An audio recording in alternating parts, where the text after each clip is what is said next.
श्रीगोंदा येथील संत शेख महम्मद महाराज यांच्या यात्रा उत्सवाला मोठ्या उत्साहात सुरुवात झाली आहे। जिल्ह्यातील मोठ्या यात्रांपैकी एक असलेल्या या यात्रेमध्ये दरवर्षीप्रमाणे यावर्षीही हजारो भाविकांसह शेकडो दुकानदार दाखल झालेत। विशेष म्हणजे यावर्षी प्रशासनानं दुकानदारांकडून कोणताही कर आकारला जाणार नसल्याचं घोषित केलंय। संत शेख महम्मद महाराज यांच्या यात्रा उत्सवानिमित्त श्रीगोंदा शहरात विविध प्रकारची दुकानं, गगनचुंबी पाळणे, खेळणी आणि खाऊचे स्टॉल्स मोठ्या प्रमाणात उभारण्यास सुरुवात झाली आहे। या यात्रेनिमित्त कोट्यवधी रुपयांची उलाढाल होत असते। अनेक छोट्या मोठ्या व्यावसायिकांना रोजगाराची संधीही उपलब्ध होत आहे। यावर्षी प्रशासन, सामाजिक कार्यकर्ते आणि यात्रा उत्सव समितीने एक महत्त्वपूर्ण निर्णय घेत शासकीय जागेत दुकाने लावणाऱ्या दुकानदारांकडून कोणताही कर आकारला जाणार नसल्याचं जाहीर केलं आहे। तसेच जर कोणी दुकानदारांकडे पैशांची मागणी करत असेल तर संबंधितांवर कारवाई केली जाईल असा इशाराही देण्यात आला। पण यामध्ये एक महत्त्वाची सूचना आहे, कोणताही गैरकृत्य करताना कोणीही कुठे सापडल्यास ज्या 3 पोलीस चौक्या आणि 4थं पोलीस स्टेशन आहे या ठिकाणी ते निदर्शनास आणून द्यावं, संबंधितांवर कठोर कारवाई करण्यात येतील।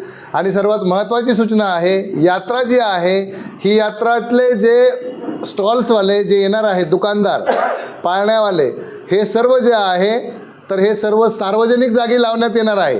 त्यामुळे कुणीही त्यांच्याकडे पैसे मागू नये अशी तक्रार पोलीस स्टेशनला आल्यास संबंधितांवर खंडणीचे आणि प्रचलित कायद्यानुसार कठोर कारवाई केली जाईल, गुन्हे दाखल केले जातील, प्रसंगी त्यांना गजाआड केलं जाईल। ही सूचना गांभीर्याने घ्यावी।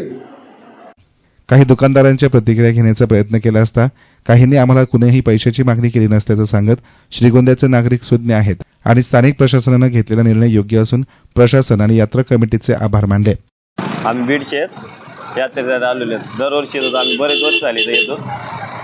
आता 10-15 वर्ष झाली तरी येतो आम्ही इथं। बरेच वर्षापासून इथं दुकान टाकतो, तरी इथं काय त्रास काय नाही आमचं आम्हाला। कोणी असं म्हणजे पैसे मागत नाही, वर्गण बिरगण काहीच नाही। स्थानिक प्रशासनाने जो निर्णय घेतला आहे ते अत्युत्तम घेतला यंदा। जर कोणी काय अडचण दिली, कोणी पैसे बिशे मागितले की त्यांच्यावर कारवाई करण्यात येईल असं सांगून पुकारण्यास सांगितलेलं आहे। 2 दिवसापासून सांगितलं, इथं पण येऊन सांगितलेलं आहे त्यांनी, जर कोणी अडचण दिली तर आम्हाला येऊन सांगा म्हणून। प्रशासनाचा आम्ही आभार मानतो। 3-4 दिवस झालं इथं आलो दुकान लावायला, पण असं पैसे बिसे कोणी काय मागितले नाही, काय नाही। दरवर्षी दुकान लावतो इथं, 5-6 वर्ष झालं। मी सगळ्या यात्रा करतो, पण श्रीगोंद्याची एक यात्रा चांगल्यापैकी भरती। तिथल्या लोकांचा काही त्रास नाही, काय नाही, दरवर्षी येतात आम्ही इथं। जो निर्णय घेतला ना आपल्या इथं म्हणजे श्रीगोंदा तालुक्यात, जे पैसे बिसे लोक घेत नाही, हा प्रशासनाने योग्य निर्णय घेतला। साहेबांचं धन्यवाद।